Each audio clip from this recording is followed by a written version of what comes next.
we can go across the board. I mean, Yeah. whether we're talking about Germany in economic crisis and recession for months now because of Yes. this Oh my God, crisis, deindustrializing itself, dude, all in the name of Ukraine. But all dude. across the board, the Eurozone right now is in pretty big trouble. I know Yeah. was Slovakia just elected an Mhm. anti-conflict. I He's I said calling this. for the end of the I said this conflict. was going to happen. These people are Yeah. not going to be in power within the next 2 years. This is why you Yes, saw. it feels like government after and the legitimacy. I mean, poll after poll, each government, UK, France, France, Macron, like on and on and on.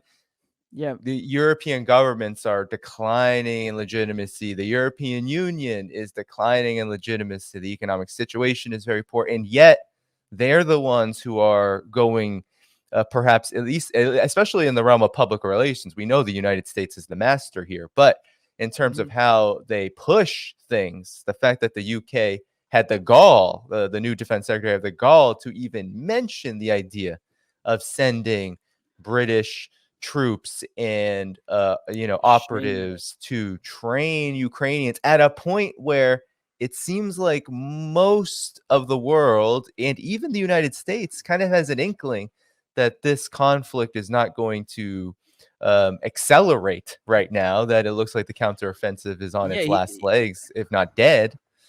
The fact that The to even push such a thing is just the defense ridiculous. But back minister to you. should be sending British troops to hand out food in London is what he should be doing, and all across the country. That's what he should be doing because people are struggling. And you mentioned France for just a second with Macron. I mean, though, make no mistake, those protests, the riots that were happening a few months ago, they were not just about the boy who was killed, Nael, nor were they just about race and so racial and social inequality, which are main issues. But you have to add the third issue to that, the third reason, which is this war.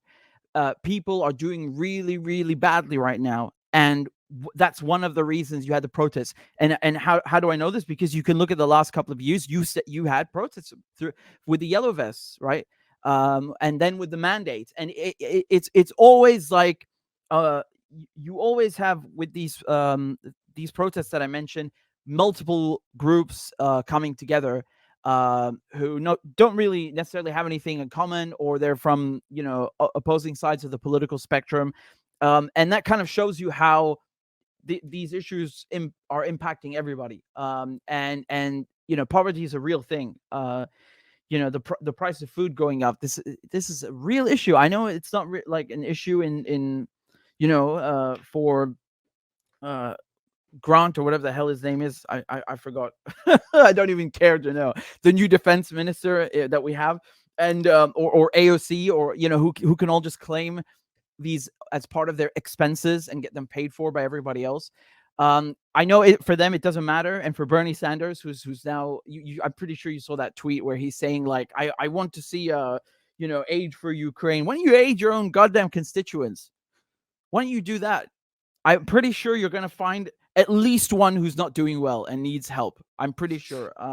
That's I'm yeah, putting it mildly. understatement. Mildly, very Yeah. mildly, yes. Yeah. So these governments in Europe that are just like shanking their own people and going along with whatever. I mean, to say it's not Biden, it's really Wall Street, are deciding it's they're not going to last very long. They're not going to last very long. I mean, Macron is so funny because of Niger, but that's different subject. Oh, we'll get to um, that, but keep we'll going. get to, oh, yeah. I knew you had it cooking. I knew it was ready to. Yeah, no, but the election they just had in Slovakia, for example, and they're going to have parliamentary elections in Poland, I think, in about a week or two. So um, huge protests they just had, organized by the opposition, and these people that are threatening power, or governments in Europe, they're not just the opposition, they're also against NATO, they're against the war, they're against cutting their own balls off, just to please Washington. I mean, if you look at Germany, which you mentioned, I think deindustrialization is it's the wrong term. It's worse than that. It's really, really worse than that. You know, people used to envy Germany in the last couple of decades because it was the strongest economy in Europe, and the only reason that Germany, you know, ever got by and became such a powerful economy is, you know, I know someone is going to say, "Oh, it's the Marshall Plan." No, the Marshall Plan is to get American corporations in Europe. It's much more than that. It's Russian gas. You cannot build, you know, an economy where 50% of the GDP is based on exports without cheap Russian oil and gas. And without that, without this lifeblood, the country and the continent are destroyed. And I think, you know, when they destroyed Nord Stream, when the Americans blew it up, I mean, that it's really an act of war. I think when people fail to not only acknowledge who did it, but to protest against that, it's game over, because that's when, you know, it's like emboldening them to do more and to keep going. That should have been the last straw. That should have been the last straw.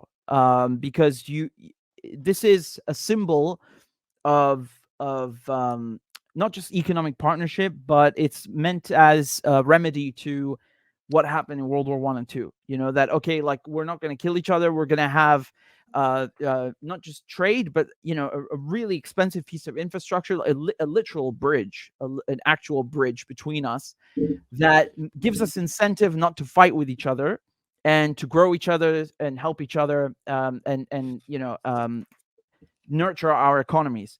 And because the United States, for many not generations, administrations, have been saying they're against Nord Stream 1 and 2, and you can pull out whatever clip you want, Condoleezza Rice or you know, Biden. I mean, they're all neocons. They're all neocons, and so they've always said they're against Nord Stream. Why? Because they want to sell their own liquefied natural gas, and because they don't want to see too much, you know, fraternizing between Germany and Russia, because they want to keep Europe down, right? And destroy Russia. So this doesn't work for them. And slowly but surely, they made sure that they got rid of Nord Stream. And I remind you that they actually made the Germans. There was this press conference where Biden was standing next to Scholz, who is, I mean, to call him a chancellor is a joke. He's like a wet sock or something. And you know, he's standing there, and Biden, who can barely speak, is speaking right for in him, front of him. Yes. right in front of him, like, and in his own country, right? And deciding for him that, you know, Nord Stream. Even the fucking journalist was like confused, like, it's a Russian-German project. What's it got to do with you? And Biden made the threat, you know, like the mob. He said, like, we will put an end to it. And you could see right there and then. And, you know, I don't want to go all you know, obsessive. Like, you have these people who sit there and just like analyze every single time someone moves a Right. finger. Oh, look at his body language. No, but this is something else. This is something else. It was very clear what's going on here. And I immediately noticed it. And I always bring it up because it's very important. And he delivered on the threat, did he not? So they took out Nord Stream, and we know they did it. And there are very, very few actors in the world who have not only the knowledge, but the incentive to do it. The UK and the US are really the only two I can think of who can pull that off. So I knew immediately who did it. And you know, it's very good for the Americans and for Qatar as well, because they also have liquefied natural gas. They, you know, I mean, not half the reason, but one of the main reasons for the war in Syria is also because of the gas pipeline that goes from Qatar. And I know we'll get to BRICS in a second, but, you know, when we talk about this, how it's not just the European economy that the United States is trying to destroy and has destroyed, but also any possible Silk Road or Belt and Road Initiative. Their idea is to have the Gulf kingdoms, Saudi Arabia, the UAE, and Qatar, and then Jordan and Israel, run their own economic pipeline, so to speak, through into Europe, and to counter the Silk Road like that. So you can see on many axes how the United States, how London and Washington are actively trying to destroy any sort of economic growth that doesn't benefit them. For them, the war in Ukraine makes money. BRICS doesn't make them money. BRICS makes them lose money, right? Russia and Germany, cheap gas for Europe makes them lose money. So, this is a reason behind the destruction. Of course, it's mostly about money, but it's also ideological because, as I said, and as you mentioned before, they are neoconservatives and they think that they should be running the world and deciding for everybody else. And in this kind of ideology, there's no room for independent decision making in Europe.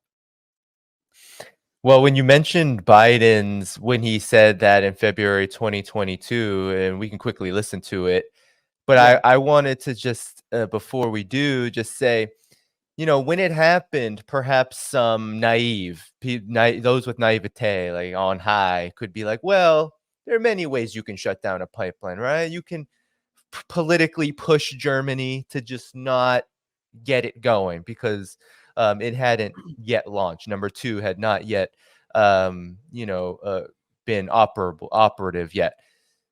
And then you could get maybe Germany to shoot itself in the foot and say no with sanctions, etc.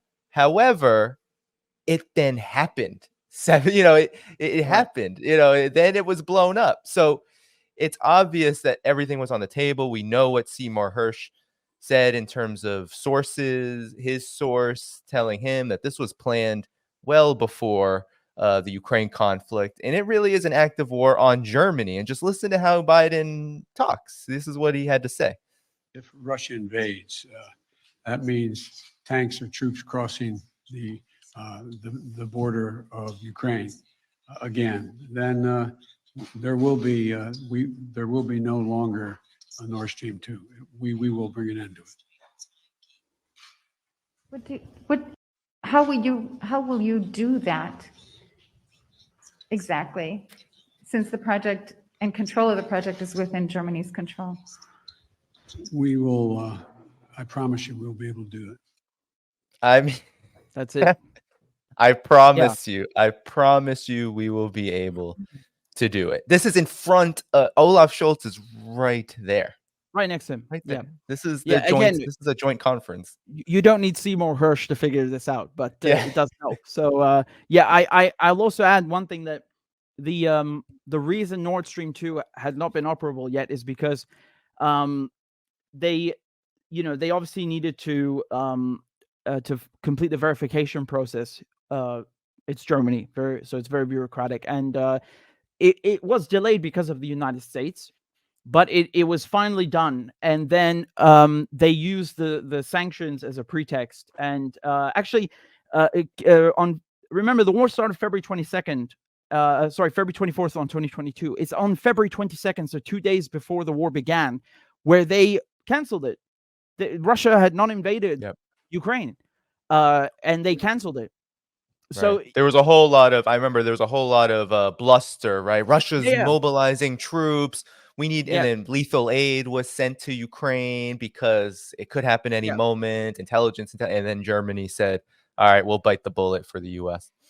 Yeah, and with the other thing which is funny is that with the other pipeline with Nord Stream, I mean, this is the one that Germany had used for the last couple of years to sustain its economic growth and to be the number one economy in Europe, among other things, right? But Nord Stream 2, as the name implies, was not the first one. And I want to say something about Nord Stream 1, because both were destroyed. And then you have people who, are an embarrassment to themselves, who think that Russia blew up the pipeline. Russia cut the gas already. There was no gas going through because the Russians, they were saying that, oh, well, it needs repairs. They were lying. There were no repairs needed. They were saying this because they want the sanctions lifted. It was a response to the sanctions. Then this didn't work. So the Russians just straight up said, okay, we're stopping the gas because you're trying to screw with us, and our bottom line, and you're violating our agreements, and et cetera, et cetera. So, I mean, there was no gas anyway. I don't understand what the point of blowing the pipelines up was, but I would be, I just don't understand people who think that the Russians would do this to themselves. This is an it's not even worth contemplating, really. It's so ridiculous and far-fetched. It's like every time they stub their toe or they drop a glass, it's Russia's fault. Russia this. Grow up. Really, they sound like Nazis or something in the 1930s. It's like everything is the Bolsheviks. Indeed. It's them. Yep. And the scandal is that the United States committed an act of war on Germany, which is a all whole of Europe. other, in all of Europe. This is a whole other level of escalation in the politics of war that we had thought was put into the past at the end of World War II, when the United States became the hegemon. I think Russia might have been thanking them, because in the end, the price of gas and oil went up even before they blew it up because of the sanctions, and Russia is just raking in money. It's really funny, honestly. If because they were so hell-bent on having a price cap, and then they had these sanctions packages. Jesus Christ, like it was actually pain for me to like follow these goddamn things, right, that they were coming out with the EU. But it was funny because they were screwing themselves and shooting themselves in the foot so much. Like, the Russians just made more and more money every time they said anything. Price of gas went up. Man, what a joke. And then you have Zelensky. So this political crisis includes Zelensky now.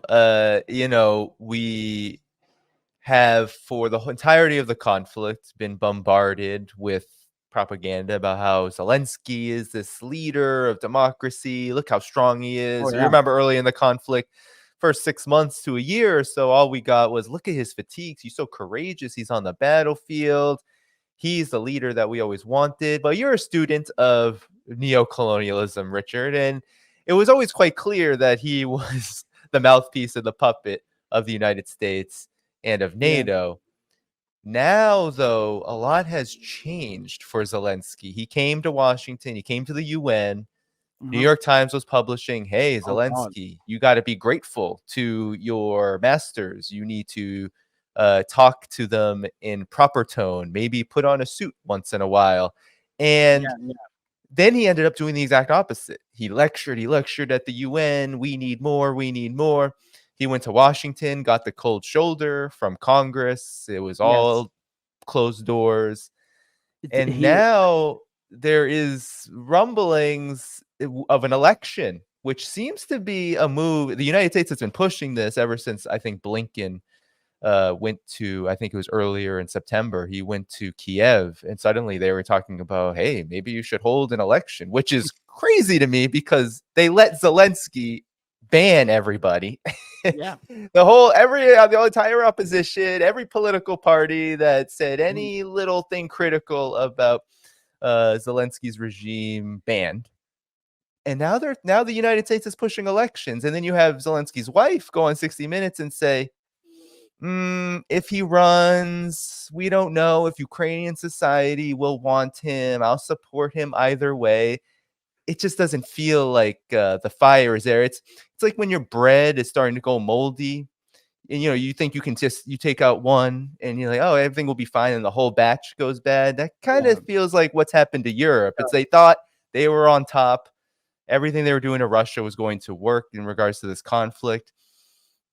Well, it seems like as everything is molding right now. It's all going rotten. Zelensky, look, man, he should have known.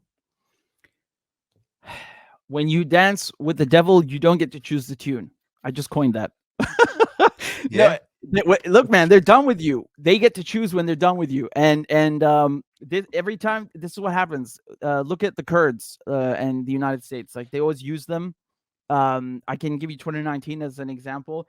And I find this wild because the Kurds just go right back to working with them. It's like they have no memory, amnesia. And so the United States just use them, screw them, use them again, screw them again, and Saddam Hussein, they used him too, then screwed him. So he should have looked at what happens, and we can all quote Henry Kissinger now if you want and say that, to be a friend of the US is fatal. Yeah, he should have known this. It doesn't matter how many billions they give him. They're not actually giving him billions. They just move they just move from Washington to Wall Street. That's it. They don't leave the US. The weapons maybe leave the US or the warehouses, but the money doesn't. The money is just changing hands in the West. So it does seem like the fire is not there anymore. And Zelensky is I mean, his whole trip to the U.S. was a disaster, especially that finale in Canada, which we'll get to. But they really gave him the cold shoulder in Congress. They were rushing to have him speak. You remember when the war started? Oh, we want you to speak in the Knesset, in the Israeli parliament, right?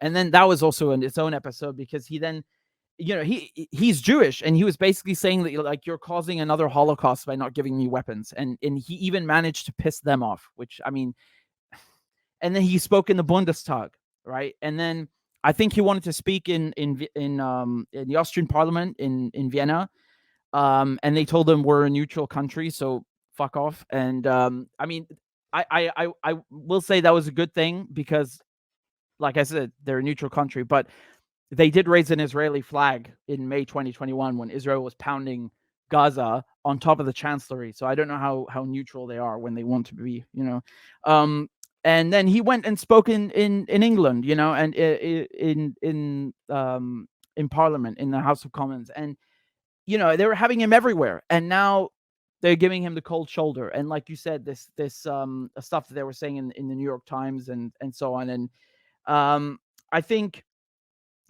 when, as soon as it becomes apparent to Wall Street that they've made enough money, or they're satisfied, and they coordinate with Washington, they will be done with Zelensky as soon as they, as quickly rather as they made him a star. There's no question about it. And it's funny because you look at this. The tone with, oh, well, Putin has to go, Assad has to go, and none of this comes true. It's really just a losing strategy that they have. And I know that it's this is just one conflict and so on, but the problem is that it's on such a scale that you're seeing the whole West decline economically and politically. And so this is, a good thing for those who are living under neocolonialism, as you mentioned, because for them, when the West is strong, that meant slavery for them, plundering for them, and even with Ukraine, like, what does Ukraine have to do with the rest of the world? They want to make sure that it has everything to do with the rest of the world. If you don't vote the right way at the UN General Assembly, then you're going to get in trouble. Imran Khan, for example, man, that is its own scandal. They got rid of him just because he was buying gas and wheat from Russia. And he didn't vote the right way at the UN. Also,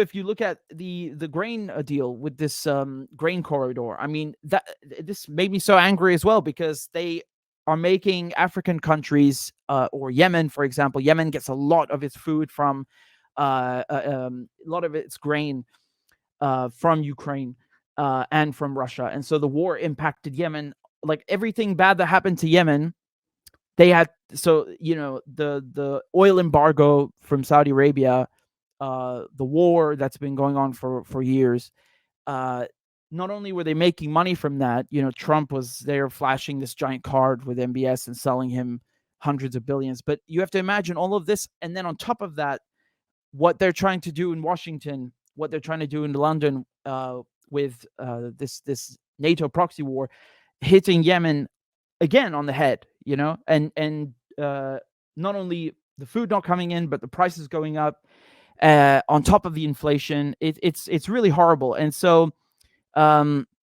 if you also look at African countries. They even sent a delegation, to Russia and to Ukraine to try and solve this, because they're also being impacted by the effects of this war. And the grain corridor is a deal that was set up between the United Nations, between Turkey, between Russia and Ukraine. And so Russia and Ukraine didn't actually sign anything together. Russia signed it with the UN and Turkey, and Ukraine did the same, right? So so but it is all four parties in the end, and it's just separate documents that make up one deal. And then you had a repetition of like the Iran nuclear deal, where you have the Russians or the Iranians they're holding up their end of the deal. The Russians were allowing ships to go through. They were getting inspected in Turkey. And by the way, when they were inspected, you basically have one representative from all four parties, from the UN, Turkey, Russia, and Ukraine. And they were letting everything go smoothly. And it's actually written inside the deal that this is not about Ukraine being able to sell its product. Russia must also they must facilitate the sale of Russian grain and other agricultural products and fertilizer, for example. They must facilitate the sale of these products on the world market, and they were not doing that. They kept the sanctions in place in Europe, the same in the United States, and they were making it about, Russia is trying to attack African countries and make people in Africa starve, and hurt Ukraine because they're abandoning the grain deal. Then they didn't abandon it. They are ready to resume it the second that the sanctions are lifted, and Russia is also allowed to sell its agricultural products, which is written in the goddamn agreement. It is so clear and it's so easy to understand. Even these boneheads could, if they actually read it. So you have, again, this repetition of, like with Iran. Iran, they did everything correct, and then Trump leaves, and even after a year after Trump left the agreement, they're still doing it without a single change. Then they were like, okay, well, screw this. We're gonna go from 3.67% enriched uranium to 20. Oh, you're gonna kill Soleimani? Okay, let's do 40%. And it was always tit for tat. Oh, the Israelis want to blow up Natanz? Okay, we're going to raise it even more. And now they're at 60. And then they make it sound like, Iran is they're just trying to cook a nuclear bomb in the basement or something. No. This is provoked. It was never Iran's intention. If they wanted to build one, they would just build one, because they know how to. If you had to pick one country in the world right now that could build a nuclear bomb and doesn't have one yet, and could do it very easily, it's Iran. But the thing is, Iran is under surveillance 24/7 with the cameras and the seals that they have and the inspectors. So they're not building one. So, but they could if they wanted to, and that shows you how stupid it is. Especially, you had this prisoner swap last week, and they were going insane on Fox News. This is something that's funny with Republicans, because they're very against the proxy war in Ukraine, but then when it comes to China and Iran, Everything else, yeah. Come on, let's go. Let's go everywhere else. We have other priorities. Come on. Exactly. So, Zelensky will go as fast and as quickly as he came, and and then they will move on to these other priorities that Republicans have, like destroying China. And Thank you for tuning in to my latest video. I appreciate all of your support. This channel, however, needs your help. I am seeking to make this channel more sustainable in the long term and upgrade necessary equipment to ensure that this work continues onward and makes progress to give you all of the geopolitical analysis that you all deserve. For that reason, I'm asking you to become a member of my Patreon community at patreon.com/DannyDhaiphong. You can find that link in the video description or in the pinned comment below. For whatever amount you choose to give, just know you are supporting independent media that you can't find anywhere else. Thank you so much, and I look forward to the next video.